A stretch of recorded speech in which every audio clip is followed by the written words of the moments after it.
तो जैसे क्या आत्मोद्धार कर लेना स्वार्थ में नहीं आता? नहीं, आत्मोद्धार स्वार्थ के अंदर नहीं आता। शरीर भोग की वासना को स्वार्थ कहते हैं। आत्मस्वरूप की जो इच्छा है, इसी को विशुद्ध मुमुक्षुता कहते हैं। आत्मस्वरूप की बोध की इच्छा या आत्मा में निरंतर संलग्न रहना, ये मुमुक्षुता है जो हजारों जन्म की पुण्यों के बाद आती है। भगवान शंकराचार्य जी ने लिखा है, शास्त्रों जन्मों के पुण्यों के बाद मुमुक्षुता जागृत होती है।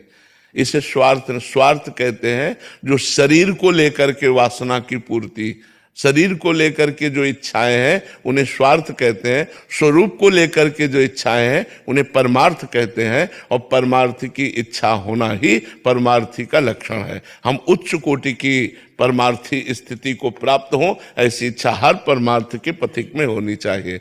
जो शरीर को लेकर मान सम्मान, खान पान, कुटिया, ये व्यवस्था है, ये सब स्वार्थ के अंदर। जो शरीर को लेकर है वो स्वार्थ के अंदर है, जो स्वरूप को लेकर है वो परमार्थ के अंतर्गत है।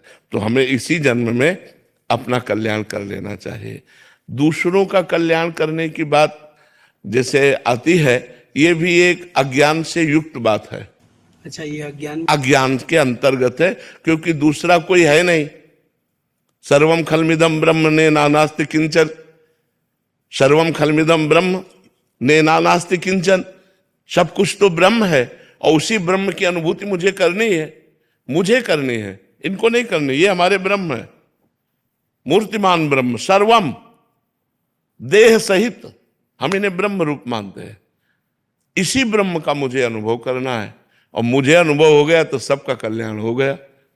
क्योंकि मेरी दृष्टि स्वाप्निक थी, स्वप्न टूटा तो केवल आप ही है। एको ब्रह्म द्वितीयो नास्ति। किसका कल्याण करना? अपने स्वरूप में स्थित हो गया, बात हो गई।